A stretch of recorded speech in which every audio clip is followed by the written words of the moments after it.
গবাদি পশুর জন্য এই আকনের লতা গুরুত্বপূর্ণ। গাভী প্রসব করে তখন যে বাচ্চা হয় তখন গাভীর দুধে সমস্যা হয়ে থাকে। দুধ আমরা বলে থাকি একটু শক্ত হয়ে থাকে এবং পুষ বের হয় তখন এই আকনের লতার খুবই গুরুত্বপূর্ণ কেননা। আবার অপরদিকে এই ছানার সমস্যা হয়, দুধের সমস্যা হয়। এই দুধের যখন সমস্যা হয় এই আকনের পাতা খাওয়ালে গবাদি পশুর জন্য খুবই উপকার হয়ে থাকে। এটি বর্তমান বাংলাদেশের আমরা বলে থাকি একটি উদ্ভিদ যা গবাদি সহ পশু পাখির জন্য অপরদিকে মানুষের জন্য খুবই গুরুত্বপূর্ণ একটি ভেষজ ওষুধ। ১ থেকে ২ দিন বা ৩ দিন বয়স তখন এই আকনের পাতা খাওয়ালে কি উপকারটা হয় ফেটে যায়। এই সমস্যাটি ধীরে, ধীরে অতি দ্রুত সমাধান হয়ে থাকে এই আকনে পাতার মাধ্যমে খাওয়ালে।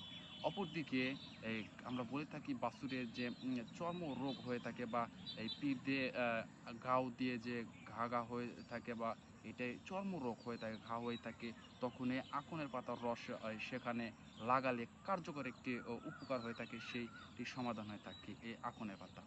অপরদিকে এই আকনের পাতার যে কার্যকারিতা মানুষের জন্য যাদের স্ক্যাবিস এবং আমরা বলে থাকি যাদের ঘা ফসরা হয়ে থাকে তাদের জন্য এই আকনের পাতা খুবই গুরুত্বপূর্ণ।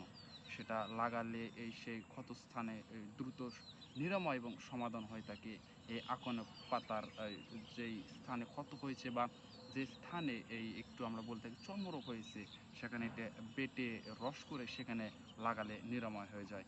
এজন্য বলা যায় গবাদি পশুর পাশাপাশি মানুষের জন্য খুবই গুরুত্বপূর্ণ এবং উপকারী একটি বনজ উদ্ভিদ।